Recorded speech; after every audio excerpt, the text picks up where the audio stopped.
This entire video sequence took just over 25 minutes, so it's a good example of 1 to 2 days worth of work for either a year 10 or 11 student. It's understandable that your theme may be different from the ones I've chosen to do, but nevertheless the way in which you work by doing a basic drawing and then going back to it to improve it with materials and tools, it remains the same. I've chosen something really simple, such as which is a biro, and I'm simply working over the lines, adding in tone, and as you'll see, I'm darkening down areas. After that, I'm going to move on to using watercolors, and again, you guys can use whatever materials you particularly like using or have to hand.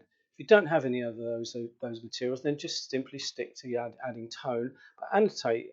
Maybe add in a list of what kinds of colours that you would use given the chance.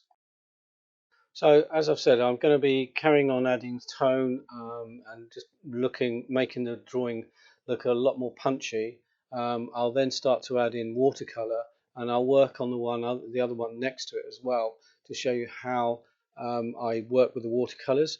I'm going to look at particular colours, and I'm going to make references to the research that I have done, which will be Cubism and Futurism, and you'll see as we go through the video that I begin to bring those in, albeit from separate books, but you can see that if I was building a body of work, I would be referring back to the research that I've done. So you guys who have done your research, you should be looking at the characteristics of the styles that you have chosen and developing something from that, and then referring to that in the work that you do.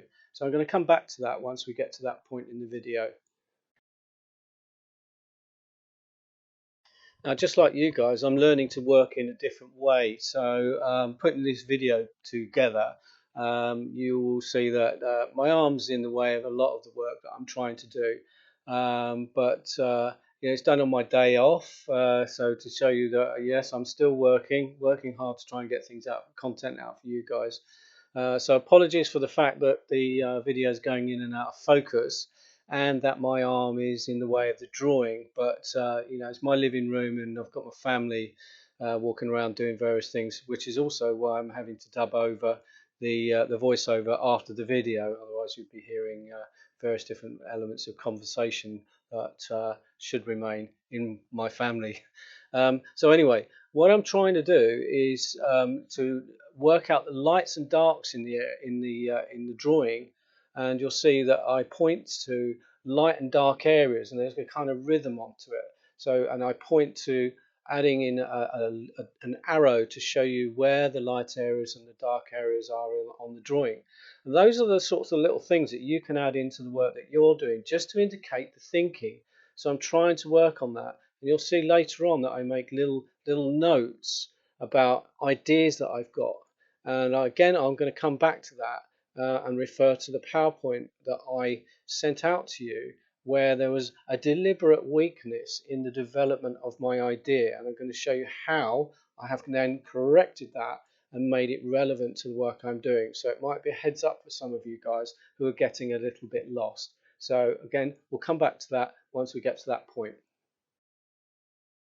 So at this point, I've finished adding tone into the drawing, and it's not a finished piece of artwork, but it's a lot more punchy than it was when I first started. And all I simply added is tone, and it's not really even the style that I am going to then do. I'm going to refer back to looking at Cubist and Futurist work, and again, you need to look at the style you're doing. But if you produce something that's not really in that style, that's okay. It's a stepping stone.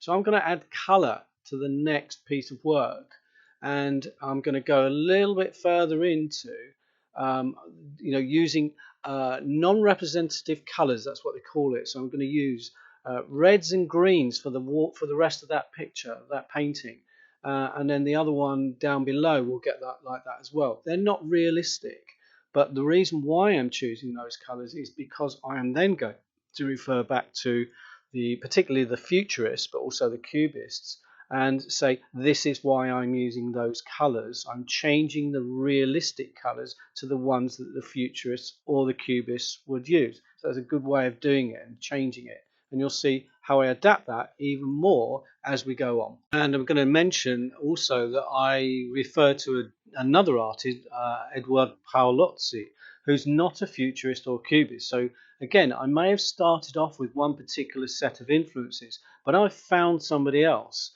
who works better for me because their work is very flat and I can use multiple images, but in a way that I prefer. So I like the colors. I'd go even further. So just because you've got a starting point with a particular set of artists doesn't mean that's how you have to stick with it. You don't need to stick with it. You can move on from that, because in the exams and even if you're a year 10, it's always called a starting point. So you go on a journey. So if you find something else and it changes and adapts, that's fine, because it's a developmental piece of work. So you don't need to be stuck to the original idea. It can change and evolve until you become aware of what you want to do, and then it becomes a personal response, and that's the whole point of it. And now I'm beginning to add some colours. So as you can see, I'm not going too crazy with it. I'm just adding a little, colour areas. If you don't have paints, just use colouring pencils. And as I said before, if you don't have any of those things, you've just got a pencil or a pen, then just indicate what colours you want. But rather than just put red, yellow, blue, give it a name. If you know of any particular colours and they have a particularly technical name, such as ultramarine or duck egg blue or something, they've got these sorts of different names, then use those. But if not, make them up for yourself. So call it a straw yellow, or a sunshine yellow, or a corn yellow, anything that makes it seem like you are just being a little bit more thoughtful and thinking about what you're doing, and you will get extra marks for doing that. Okay, later on you'll see how I make connections between the artists, so I need to make some notes about how I'm doing that and why I'm doing it. It's really important. If you just knock out work with nothing, or just very, very basic labeling, you will get a low grade, even if it's technically a good drawing. Without that evidence of thinking, you will not score highly. So it's really important that we then start to make those connections. And that's why I'm referring to the artist and I'm changing those colors. So next time.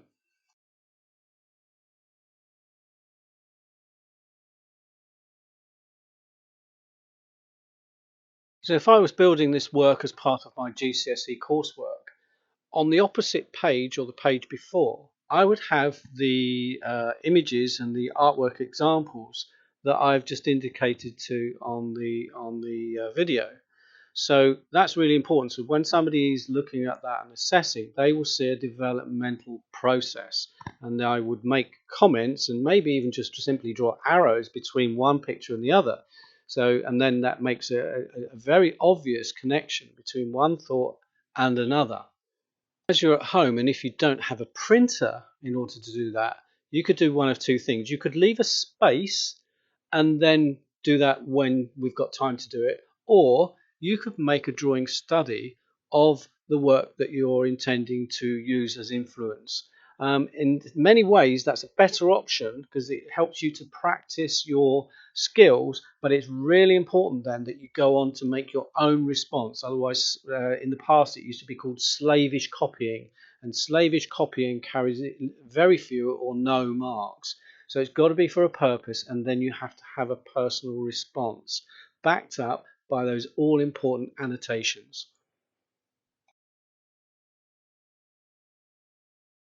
You can see that I've indicated in the video that I'm going to be doing the next painting based on that diagonal red and yellow piece of work, which is a futurist piece of artwork.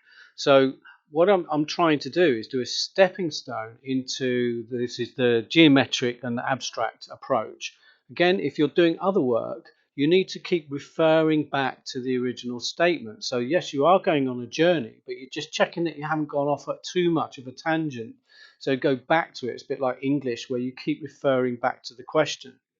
And what I'm doing there is to make sure that I'm not just going off just doing little, straightforward drawings that have got no relevance to the original question. So if I was to look at that, my first drawing isn't really abstract. It's not abstract at all. So what I'm then doing is working into my sketchbook to reinforce that this is actually abstract. So the next one it allows me to do that. It's not one that I'm going to particularly like, really, but it's establishing that stepping stone of this is about abstract work. And you'll see I refer back to that again later on in the video. Plus, I address the mistake that I deliberately put in on the first PowerPoint to show you how I'll highlight what that is and then what I've done about it.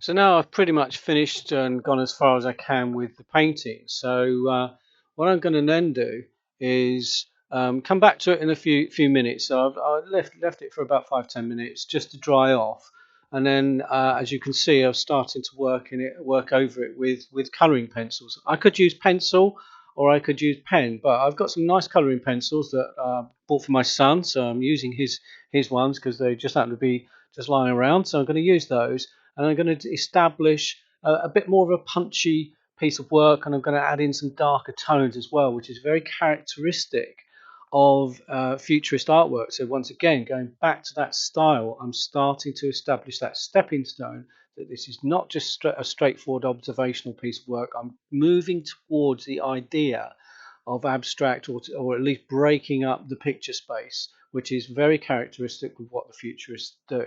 So once again, I'm going to work on that, and I'm going to come back to the voiceover once I get to the point where I'm beginning to make those connections once again. So at this point, you'll see that I make a small sketch on the side of the piece of work, which has got the silhouette, really, I guess, of a person, head and shoulders, in a frame, just in the pencil that I've been using. Now that refers back to the last PowerPoint, where you'll notice that I gave an example of the interior drawings that I did, and then I went on to show examples of a portrait. Now, if that was my sketchbook, and I was an assessor, I'd be looking at the interiors, and then I'd turn the page, and then suddenly I'm doing stuff on portraits, which doesn't make sense. It's gone off at a tangent. So, in order to bring that back, I could do two things. I could tear everything up and start again, or I can think, right, okay, I'm going to carry on. I'm going to go back to doing my interiors, because that's what I've done. I've done the drawing, and then I'm going to strengthen what I'm doing by adding people into the picture space. So it then makes the portraits that I've studied relevant. And if you started off with portraits and you have no background, then you can put a background in, and it just strengthens the work. So as I go along, then I will then start to add those things in. So rather than communicating that I've wasted my time, I actually think about it and think about a way in which I can adapt that idea, and then I pursue that. And now I think I will have a stronger piece of work because I've got people in it. And what are people interested in? They're interested in looking at other people. So it's got a focal point now. It's not just an empty room. So you can see from the second drawing down below that what I've begun to do is to look at Picasso and all these other things that are called abstract artists, though there was a discussion about what abstract art actually is, and we'll come back to that in future videos. This illustrates that you do not need necessarily to do another complete full drawing, full page. It's going to take you ages. You can just do little reflective notes and diagrams that get you marks, that just tell the assessor, this is what I'm thinking. And you could see in real time that took about 30 seconds to do. So it's not a case that you always have to work on things that are going to take you hours and hours to correct, to establish. It can just be a little quick thumbnail sketch, is that what it is, with a note next to it. And you'll see later on that I just put the date as well. That just helps. So at this point, I'm going to add my annotations. I'll just talk a little bit about the colors. I use my technical know-how, which is about how I'm using complementary colours, that they're quite high toned, so they're quite clashing.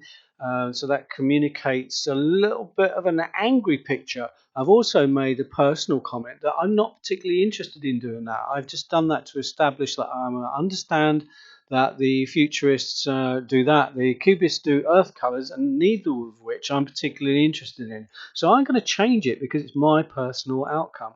The title, you don't need to spend a week doing the title. Just write a simple title and underline it. It won't get you any more grades if you just spend a week doing it. So there we are. So as this page stands, nobody would look at it and go, yeah, cubist, futurist. Now I've also said that there's certain things that I'm not particularly interested in, but I am interested in the way in which they break up the picture space. So the next example that I'm going to show you is how I would then build that page by combining backgrounds and figures and breaking up the picture space, making particular reference to the work of Edouard Paolozzi, who himself was influenced by the futurists or particularly by the cubists. So once you begin to look at these pages as a sequence of thought processes, you can see that I have started to build through stepping stones and establishing that that's what this theme is about. It's about abstract, about geometric, so I've geometricized the background and I've added a figure in. And what I would then do is to go even further, and I would bring some of those examples of those portraits that I've done into my work to show that I'm exploring, but I'm sticking to the theme and I'm adding bits into it so they feed it rather than take it off at an angle or off at somewhere else.